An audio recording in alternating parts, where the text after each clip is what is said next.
अच्छा, हमने सब कैरेक्टर्स को देखा है, लेकिन आप रियल सेल्फ जानते हैं सबका, तो वो is the most mischievous character on set? It has to be Champak Lal. अच्छा, हाँ, बहुत मस्तीखोर है। और आज़ाद भाई तो अभी नहीं रहे, बाकी आज़ाद भाई के साथ तो उनकी जो मस्ती चलती थी वो तो देखने लायक थी। मतलब सेट पे सब लोग इतना एंजॉय करते थे कि वो दिखते हैं इतने, मतलब सोशल मैसेज देते हैं सीरियल में, इतने बाबूजी इतने सुलझे हुए हैं, उनको आप ऑफ स्क्रीन देख लो तो लगेगा कि अरे भाई ये बापूजी है। नहीं, लेकिन बहुत ही मजेदार है अमित। और मैंने जो लास्ट 2 प्ले किए थे तो दोनों प्ले में वो मेरे साथ थे, तो थिएटर भी मैंने कहीं पढ़ा भी था एक बात कि उन्होंने एक जगह लिखा था, मैंने बोला था शायद कि आप ही थे जिन्होंने उनको इस शो में लाया है, आपने इंट्रोड्यूस कराया था उनको। हाँ, उनका नाम मैंने सजेस्ट किया था जब कास्टिंग हो रही थी, तो आसिफ भाई को मैंने उनका नाम सजेस्ट किया था और लकीली फिर उनका वीडियो टेस्ट हुआ और पसंद आ गए वो और सिलेक्ट हो गए। तो सबसे मिस्चीवियस है हमारे चंपक चाचा जी। अच्छा, हु इज सबसे आलसी कौन है? आलसी तो मतलब थोड़े ढीले टाइप के, कम एकदम से एकदम एक्टिव ना होने एकदम से। ऐसा तो कोई, क्योंकि अदरवाइज तो ये 3000 एपिसोड हो नहीं पाते। लेकिन फिर भी होता है ना, पता चलता है स्वभाव से, थोड़ा सा जैसे वक्त मिला तो एकदम से रेस्ट ले लिया, एकदम से ऐसा नहीं। वो हाँ, वो आजाद भाई because of his physical condition, तो डेफिनेटली वो मतलब उनको कभी कभी ये होता था कि भाई थोड़ा करके फिर वो बैठ जाते हैं शांति से, कहीं एक जगह बैठ जाए, ज्यादा खड़े। लेकिन बहुत हिम्मत दिखाई है उन्होंने, बहुत हिम्मत दिखाई। बिल्कुल, उस शरीर उस वजन के साथ कितने चुस्त रहते थे, कितना जोश दिखाते थे एक्टिंग में, मतलब पता नहीं चलता था कि वो इंसान अंदर से क्या सह रहा होगा। अच्छा, who is the most foodie? कौन सबसे ज्यादा खाना खाना पसंद करता है सेट पर? वैसे तो बहुत सारे हैं, सभी फूडी है देखा जाए तो। लेकिन हमारे श्याम भाई है पोपटलाल जी। अच्छा, तो हाँ, उनको तो मतलब काफी शौक है। बट हम सब साथ में ही ऑलमोस्ट बैठ कर एवरीडे, मैं अपने भिड़े भाई है, मंदार है, पोपटलाल है, चंपक चाचा है, तो हम सब ऑलमोस्ट लंच साथ में बैठ के करते हैं। अच्छा, मोस्ट पंक्चुअल एंड डिसिप्लिन कौन है? हालांकि शो में तो भिड़े साहब बहुत डिसिप्लिन्ड और पंक्चुअल हैं, लेकिन वैसे रियल लाइफ में सेट में कौन मोस्ट पंक्चुअल और डिसिप्लिन्ड है? काफी लोग, बहुत लोग, काफी सारे। मतलब मैं कहूँगा जो भिड़े हैं वो रियल लाइफ मतलब शूटिंग पे भी एकदम पंक्चुअल है। चंपक चाचा अमित भाई है, वो तो बिफोर टाइम आ जाता है। तो ये सब बहुत ही मतलब बहुत ही पंक्चुअल और वेरी डेडिकेटेड, वेरी डिसिप्लिन्ड। मैं समझता हूँ पूरी team almost is very discipline and very dedicated, इसीलिए इतना लंबा ये चल पाया है, क्योंकि अदरवाइज तो ये नामुमकिन है। और भगवान की कृपा से ऐसा है कि हमारे किसी के बीच में कोई ईगो प्रॉब्लम भी नहीं है। मतलब एवरीबडी इज ग्राउंडेड, एवरीबडी, कोई ये नहीं है कि भाई चलो मेरी साड़ी उसकी साड़ी से, उसकी साड़ी मेरी साड़ी से सफेद कैसे।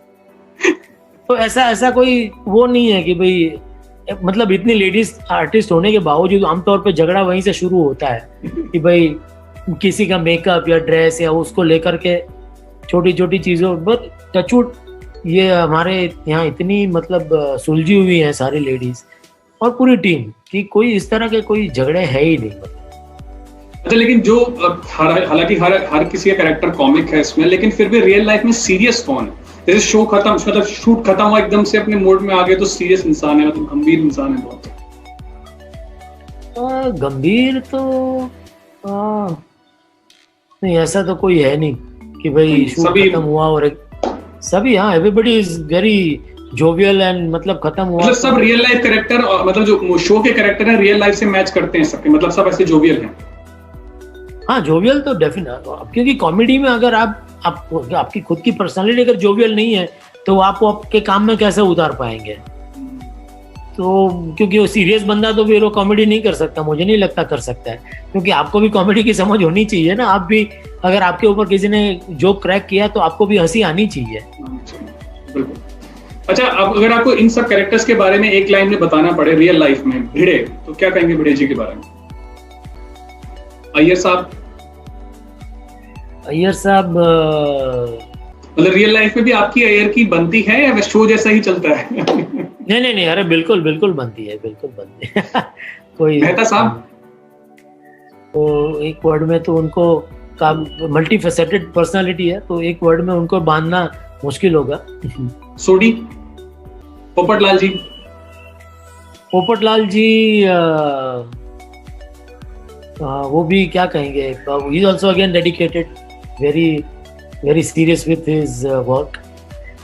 और अब्दुल जी है क्या बोलते हैं, हाँ फिरते राम, वो वैसे तो बैठे रहेंगे सेट पे, लेकिन जब उनका शॉट आएगा तब उनको ढूंढना पड़ता है, पता नहीं कहाँ छुप जाते हैं।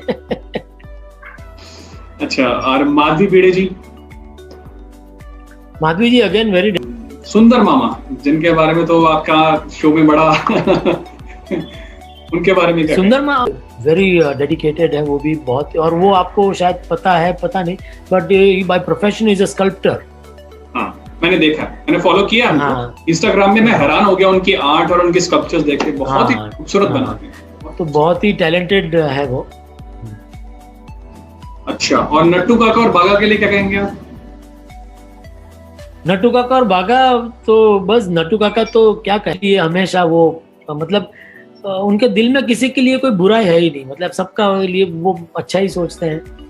और बागा है, बागा मेरे पिछले 2 प्ले में साथ में थे वो। अच्छा, उनको आप ऐसे खड़ा रखते हैं, उनकी बैक में उनको प्रॉब्लम नहीं होती? लेकिन वो हमेशा ऐसे ही रहते हैं शो में, जितने भी शॉट्स होते हैं, कभी कोई शॉट लंबा भी होता है कि ऐसा है कि एकदम से वो सीधे हो जाते हैं बाद में? हाँ नहीं, he has to take care, क्योंकि वो काफी योगा वगैरह करते हैं, बैक का काफी तो होता है, तकलीफ होती है उनको। कभी लंबे समय तक कोई लंबा सीन चला तो डेफिनेटली उनको तकलीफ होती है बैक में, बट वो काफी केयर करते हैं। तो वही है कि सब लोग देखिए बहुत मेहनत करते हैं ये लोगों को हंसाने के लिए। बिल्कुल। और मतलब पर्सनल सैक्रिफाइसेस भी बहुत लोगों ने, सब आर्टिस्ट ने की है बहुत। अच्छा, आपका पर्सनल फेवरेट को स्टार कौन है इस शो में? ऐसा मतलब I can not pick and choose, but everybody is a favourite co-star, because सबके साथ काम करने का इतना मजा आता है।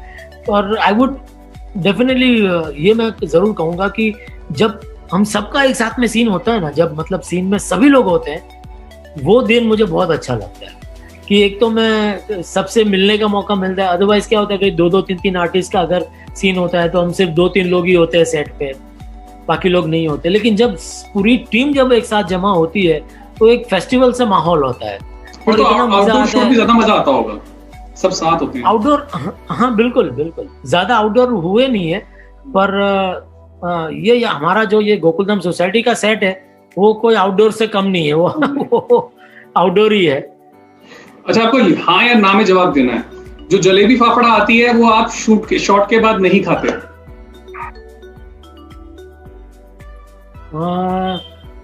कभी कभी खाता हूँ, कभी कभी नहीं खाता। डिपेंड्स। अच्छा, फेवरेट है आपकी? बिल्कुल बिल्कुल बिल्कुल। मुझे एक ही बार सौभाग्य प्राप्त हुआ, मैं जब 2010 और 11 के बीच में मैं गुजरात में ही था, तब काइट फेस्टिवल था, और उस दौरान मेरे को मौका मिला था, मैं ट्रैवल कर रहा था कहीं पर, तो रास्ते में रुका था, तो वहां पर ये चीज बन रही थी स्पेशली उस दिन के लिए, तो मैंने उस दिन बहुत एंजॉय किया था। जी जी जी। अच्छा, कभी ऐसा हुआ है लेट नाइट शूट के बाद गोकुलधाम सोसाइटी में ही सो गए सब? नहीं, ऐसा तो कभी नहीं हुआ है। वो जो सेट है वो सिर्फ सेट के लिए है, कभी वो सोया नहीं वहां पर? नहीं नहीं नहीं। अच्छा, जो आप सूरज जल देते हैं वो स्क्रिप्ट का पार्ट नहीं है, वो आपकी पर्सनल लाइफ है? पर्सनल लाइफ भी है पर स्क्रिप्ट का पार्ट भी है, क्योंकि वो आसिफ भाई भी, जी आसिफ भाई भी बहुत स्पिरिचुअल है, और जब आई थिंक फर्स्ट एपिसोड से उन्होंने वो रखा था, पर ऑफ कोर्स कि उसमें स्क्रिप्ट में तो ऐसा यही लिखा होता है कि ये जेठालाल सूरज दादा को जल अर्पण करता है, उसमें श्लोक नहीं लिखे, उस श्लोक मैं अपनी ओर से बोलता हूँ, क्योंकि मैं रोज जल वैसे ही अर्पण करता हूँ, रोज बोलता भी हूँ, तो मेरे लिए तो ये और भी सौभाग्य की बात है कि शो में भी ये मुझे मौका मिलता है सूर्यदेव की आराधना करने का। आपको इतना समझ आ रहा होगा मैंने कितना बारीकी से देखा है शो। जी जी बिल्कुल बिल्कुल। अच्छा, अब आपके जो हाथी जी हैं, जो किरदार निभा रहे हैं और जो पहले थे, इनमें से कौन किसको ज्यादा आपको प्रभावित करते हैं?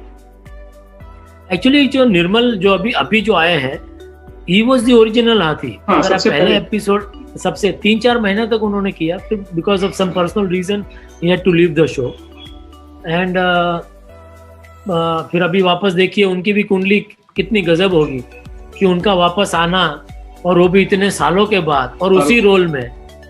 तो ये तो मतलब ये गजब की कुछ डेस्टिनी है यार, ये कुंडली, इस शो की भी कुंडली कुछ गजब की है।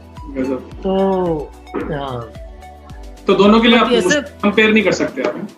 नहीं, कंपेयर तो करना मुश्किल, क्योंकि see every actor is individual, every is a different artist. तो सब अपने का काम करने का तरीका अलग होता है सबका, तो दोनों को कंपेयर करना तो मुश्किल है। चलिए कोई बात नहीं। अच्छा, ओल्ड टप्पू और new Tappu, your favourite? See, again, it's the same thing, because if I pick and choose any one, it will be wrong for the other one.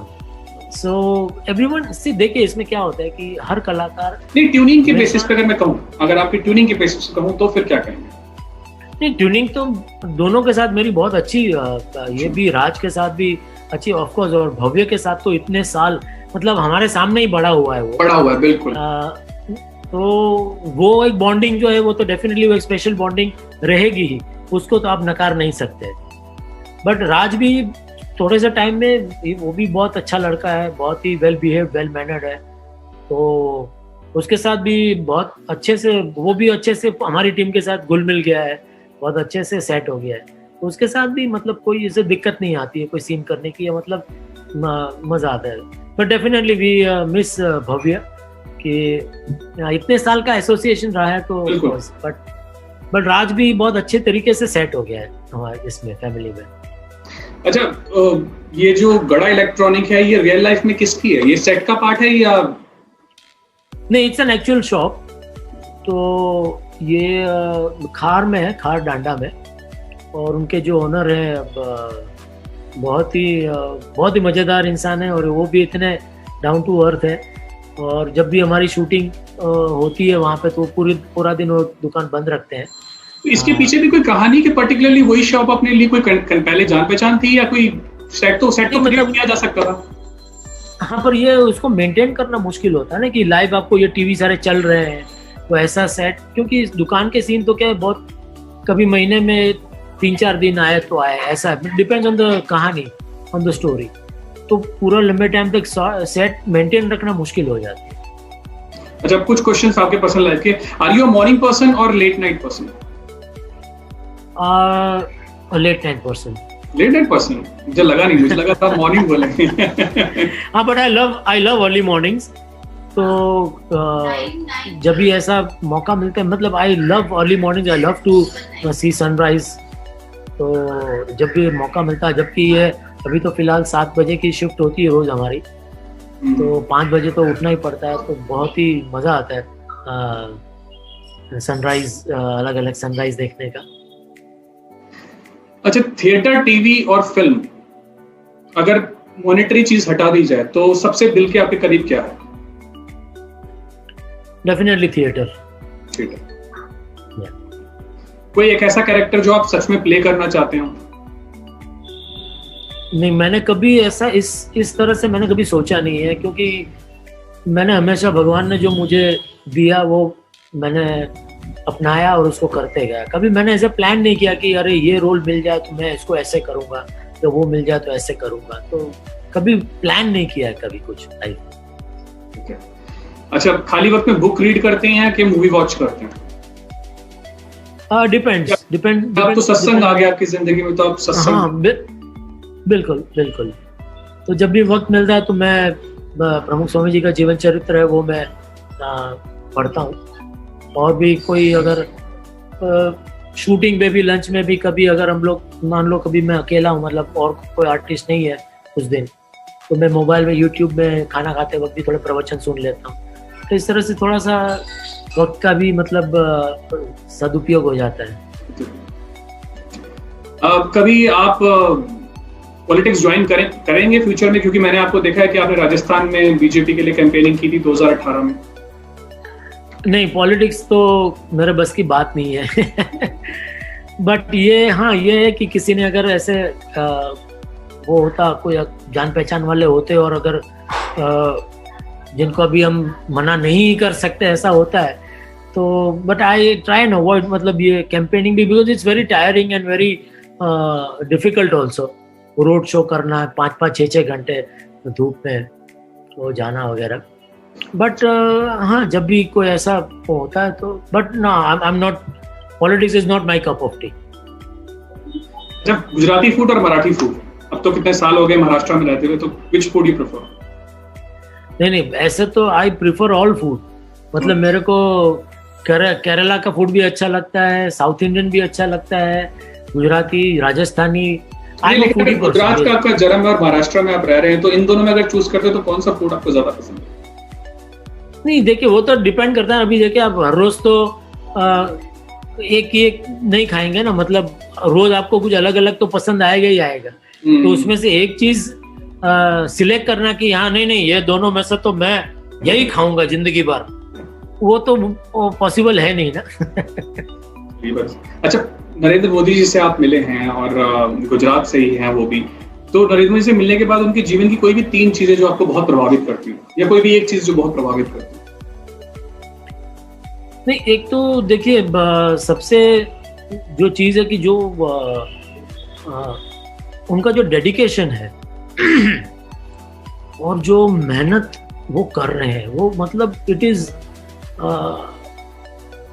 Unseen कि भाई इतने घंटे कोई एक इंसान मतलब निस्वार्थ भाव से अगर सिर्फ देश की सेवा करने के लिए, वो बीच में मैंने कहीं पढ़ा था कि वो कुछ योग ट्राई करना चाहते हैं कि जिसमें वो कम से कम नींद ले पाए और ज्यादा से ज्यादा वक्त वो जागरूक रह करके ये अपना काम कर पाए।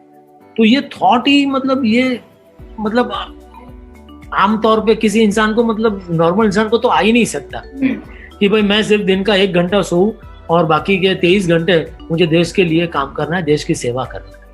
तो ये तो वाकई में बहुत मतलब बड़ी बात है, और बस भगवान उनको लंबी उम्र दे और वो हमारे देश के लिए बस और ज्यादा से ज्यादा सेवा करते रहे। अच्छा, who is your favorite actor in the industry? Definitely Bachchan साहब, उनको देख के ही बड़े हुए हैं और मैं तो उनका मतलब एक आदर्श के तौर पे देखता हूँ उनको, कि उन्होंने जिस तरह से ऑन स्क्रीन और ऑफ स्क्रीन अपने आप को जिस तरह वो प्रेजेंट करते हैं, जिस तरह कंडक्ट करते हैं, बहुत सारी चीज़ें सीखने लायक है उनसे।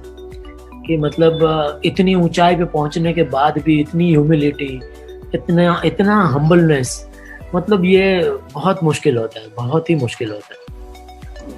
और इतना ये उम्र भी और इतना काम के प्रति इतना पैशनेट होना। और जैसे ये सोशल मीडिया में भी आप देखते हैं, मतलब काफी टाइम से वो मतलब जो नया दौर है उसको भी उन्होंने किस तरह से एक्सेप्ट कर लिया, अपने आप को चेंज कर लिया है। तो ये वाकई में बहुत कुछ सीखने लायक है उनसे। अच्छा, फेवरेट फिल्म जो आप कितनी बार देख सकते हैं?